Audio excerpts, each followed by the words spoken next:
Action prince Dhruva Sarja ತಮ್ಮ ದೇಹವನ್ನ ಹೇಗೆ ಬೇಕೋ ಹಾಗೆ ಮೋಲ್ಡ್ ಮಾಡಿಕೊಳ್ತಾರೆ. ದಪ್ಪ ಆಗಬೇಕು ಅಂದ್ರೂ ಒಂದೇ ತಿಂಗಳಲ್ಲಿಯೇ ದಪ್ಪ ಆಗ್ತಾರೆ. ಸಣ್ಣ ಆಗಬೇಕು ಅಂದರೆ ಡೋಂಟ್ ವರಿ ಅಂತ ಒಂದೇ ತಿಂಗಳಲ್ಲಿ ದೇಹದ ತೂಕ ಇಳಿಸಿಬಿಡ್ತಾರೆ. ಅಷ್ಟು ಡೆಡಿಕೇಟೆಡ್ ಆಗಿಯೇ ಇರೋ ಧ್ರುವ ಸರ್ಜಾ ಮಾರ್ಟಿನ್ ಚಿತ್ರಕ್ಕೆ ಹೆಚ್ಚು ಕಡಿಮೆ ಅವರೇ ಹೇಳಿಕೊಳ್ಳುವಂತೆ 108 ಕೆಜಿಯಷ್ಟು ದೇಹದ ತೂಕವನ್ನು ಹೆಚ್ಚಿಸಿಕೊಂಡಿದ್ದರು. ಆದರೆ ಇದರ ಬೆನ್ನಲ್ಲಿಯೇ ಕೆಡಿ ಸಿನಿಮಾ ಒಪ್ಪಿಕೊಂಡಿದ್ರು. ಆಗ ದೇಹದ ತೂಕ ಇಳಿಸಿಕೊಂಡ್ರು. ಆ ಸಮಯದಲ್ಲಿ ಅವರ ದೇಹದ ತೂಕ 82ರಿಂದ 83 ಇತ್ತು. ತೂಕದ ಕಥೆಯನ್ನ ಮಾರ್ಟಿನ್ ಧ್ರುವ ಸರ್ಜಾ ಈಗ ಹೇಳಿಕೊಂಡಿದ್ದಾರೆ.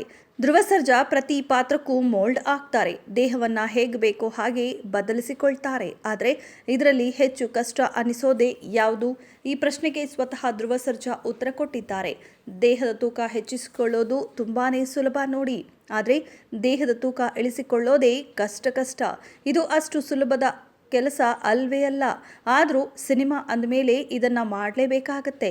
ಈ ಕಾರಣಕ್ಕೇನೆ ಇಷ್ಟೆಲ್ಲ ಸಾಹಸಗಳನ್ನು ಮಾಡೋದು ಇದ್ದೇ ಇದೆ ಅಂತಾನೆ ಧ್ರುವ ಸರ್ಜಾ ಮಾರ್ಟಿನ್ ಚಿತ್ರದ ಬಿಗ್ ಅನೌನ್ಸ್ಮೆಂಟ್ ಪ್ರೆಸ್ ಮೀಟ್ನಲ್ಲಿ ಹೇಳಿಕೊಂಡಿದ್ದಾರೆ. ಮಾರ್ಟಿನ್ ಸಿನಿಮಾ ರೋಲ್ ನೋಡಿದರೆ ನಿಮಗೆ ಗೊತ್ತಾಗುತ್ತೆ ಧ್ರುವ ಸರ್ಜಾ ತೂಕ 100ರ ಮೇಲೆ ಇರಬೇಕು ಅಂತ. ಅದು ನಿಜ ನೋಡಿ. ಮಾರ್ಟಿನ್ ಪಾತ್ರವಾಗಿ ಬದಲಾಗಲು ಧ್ರುವ ಸರ್ಜಾ ಬರೋಬ್ಬರಿ 108 ಕೆಜಿ ತೂಕವನ್ನು ಹೆಚ್ಚಿಸಿಕೊಂಡಿದ್ದಾರೆ.